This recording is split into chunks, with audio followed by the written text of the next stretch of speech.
ആയിട്ട് സമ്പന്നയായ ഒരു യുവതി, വളരെ ഒരു ധനാഢ്യ കുടുംബത്തിലുള്ള ഒരു യുവതി ഗാന്ധിജിയെ സമീപിച്ചിട്ട് പറഞ്ഞു, എനിക്ക് അങ്ങയുടെ ആശ്രമത്തിൽ ചേരണം, അങ്ങോടൊപ്പം വർക്ക് ചെയ്യണം, മറ്റു സുഖ സൗകര്യങ്ങളൊന്നും എനിക്ക് വേണ്ട. അത് സത്യസന്ധമാണ്, ആത്മാർത്ഥമാണ് എന്ന് മനസ്സിലാക്കിയപ്പോൾ ഗാന്ധിജി അവരെ ആശ്രമത്തേക്ക് തന്നെ കൂടെ ചേർത്തു. അപ്പോൾ ഓരോരുത്തർക്കും ഓരോ ജോലികൾ നൽകാറുണ്ട്, അവിടെ വലിപ്പച്ചെറുപ്പമൊന്നുമില്ല. അപ്പോൾ ആ വിഭാഗം നോക്കുന്ന മാനേജർ ഈ സ്ത്രീക്ക്, ഈ യുവതിക്ക് കൊടുത്ത ആദ്യത്തെ ജോലി എന്ന് പറയുന്നത് ഇന്ന് നമ്മുടെ ആൽഫയുടെ ആളുകൾ ചെയ്യുന്ന പോലെയാണ്. പ്രായമായ, മാനസിക നില തകരാറായ ഒരു വ്യക്തി ഉണ്ട് അവരുടെ ആശ്രമത്തിലുണ്ട്. അയാളെ പരിചരിക്കുക എന്നുള്ളതാണ്. അപ്പോൾ രാവിലെ പോയിട്ട് അദ്ദേഹത്തിന് മുറിയിൽ ആക്കി കറക്കുമ്പോൾ തന്നെ ദുർഗന്ധം ലഭിക്കും.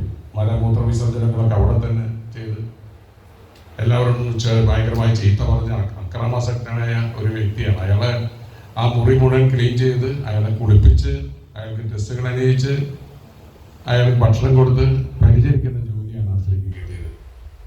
അവർക്ക് ഭയങ്കര പ്രയാസം തോന്നി. കാരണം അത് ഇന്ന് വരെ ഞാൻ കണ്ടിട്ടില്ല. പക്ഷെ ഗാന്ധിജിയെ ദൂതനെ ഏൽപ്പിച്ച ജോലി ആയതുകൊണ്ട് അവർ സങ്കടത്തോടെ ആണെങ്കിലും അത് ചെയ്തുകൊണ്ടിരുന്നു. ഒരു 4-5 ദിവസം കഴിഞ്ഞപ്പോൾ ഗാന്ധിജി ആ സമയത്ത് അതിൻ്റെ മുമ്പിലുള്ള വഴിയിലൂടെ കടന്നു പോകുമ്പോൾ ഈ കുട്ടി കരഞ്ഞുകൊണ്ട് കണ്ണ് തുറച്ചുകൊണ്ടാണ് ഇത് ചെയ്യുന്നത് കാണാൻ.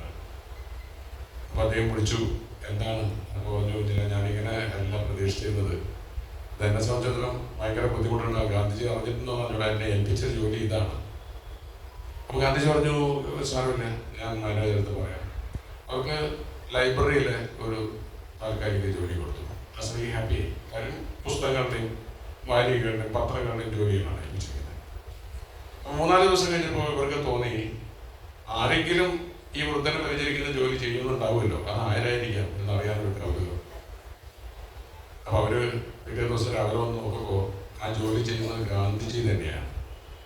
അദ്ദേഹം തന്നെയാണ് ആ റൂം വൃത്തിയാക്കുന്നതും ഈ വൃദ്ധനെ പരിചരിക്കുന്നതും.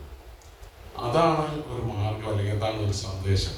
എനിക്ക് തോന്നുന്നത് വളരെ അർത്ഥവത്തായ ഒരു രീതിയിലൂടെയാണ് ആൽഫ ഗാന്ധിജി ജനിച്ച ദിവസത്തിൽ ഇങ്ങനൊരു ചടങ്ങിന് മുൻകൈ എടുത്തതെന്ന് എനിക്ക് തോന്നുന്നു. കാരണം പ്രായമാകുമ്പോഴും അല്ലെങ്കിൽ നമുക്ക് ആരോഗ്യമില്ലാതാകുമ്പോഴും സമാധാനപൂർവമായ ഒരു വിട പറച്ചിലിന് അവസരം ഉണ്ടാക്കുക എന്നുള്ളത് ചില്ലറ കാര്യമല്ല.